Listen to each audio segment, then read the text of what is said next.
from John, the 19th chapter, 26 through the 27th verse. And I'm going to be reading from the NIV version of the Bible.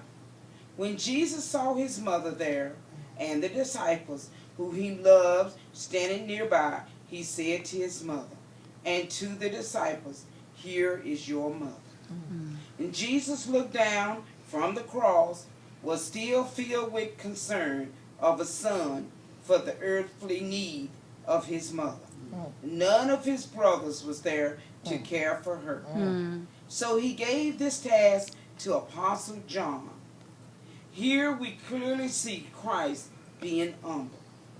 And this scripture, Jesus is speaking to Mary and John. This statement is a traditional called the word of relationship.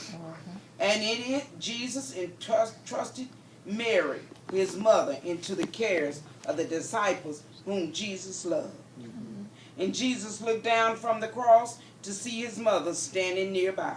And as far as we know, only one of the 12 disciples was there at the foot of the cross.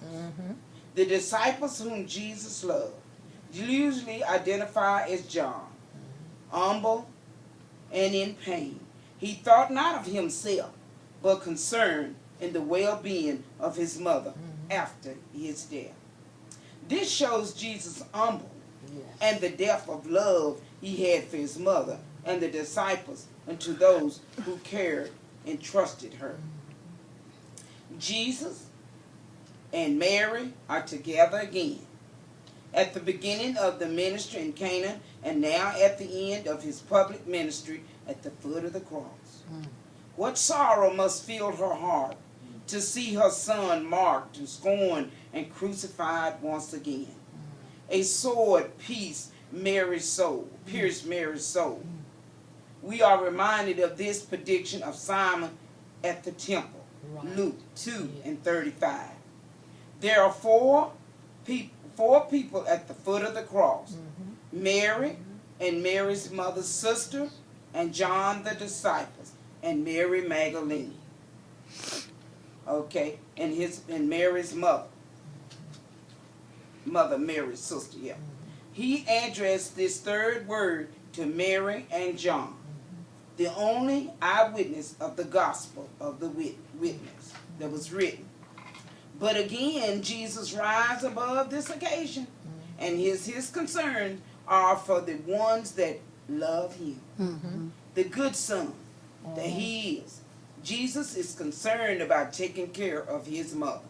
In fact, this passage often proves that Jesus was the only child of Mary. Because if he didn't have a brother or sister, if he had a brother and sister, they would have provided for her. But Jesus looked at John to care for her.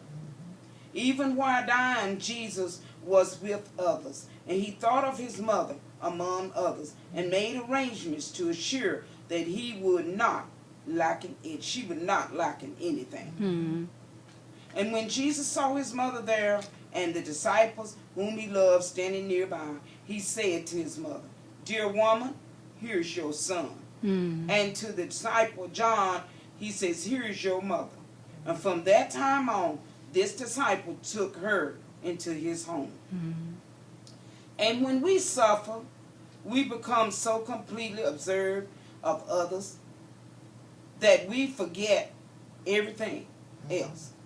All it takes is a toothache, or a headache, or a backache, or my feet is hurting, to make us irritable and quickly tempered.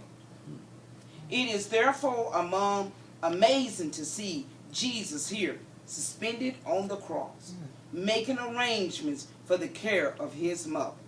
Mary and Mary Magdalene and Mary's sister, mother's sister, and John were there at the foot of the cross. And Jesus would have loved to console them. Despite of his suffering, his heavy breathing, and sadness in his soul, he could not remain intense to despair of those who had followed him up to that moment and who had no fear of identifying themselves with him. In fact, We see in the gospel that Jesus always manifests great sincerity and compassion towards those whom he is connected to. Mary, his mother, desired to see her son scorned and torn like a lawbreaker. Would have gladly taken his place if it was all possible. She had suffered much because of him, and he was surely there. And when Simon helped the baby Jesus in his arms 30 years before he was declared to mother, he declared to Mary that her child would one day be like a sword that would pierce her own heart. And that's in Luke 2:35. And in my conclusion tonight, I would just like to leave this little poem with you. A mother. A mother is not just a woman. A mother is not just a wife. A mother has brought to this world a new birth. A mother has brought to this world life. A mother is one with love and honor. A mother comforts you day and night. A mother, a new one every hour. A mother teaches wrong from right. A mother knows when you are weary, and a mother knows when you are joy. A mother knows when you are sorry, and a mother knows just what's inside of you. A mother needs your love forever, and a mother needs to see your smile. There's no better gift for mom than her very awesome little child. Amen. Yes. All right. Amen. All right. Amen.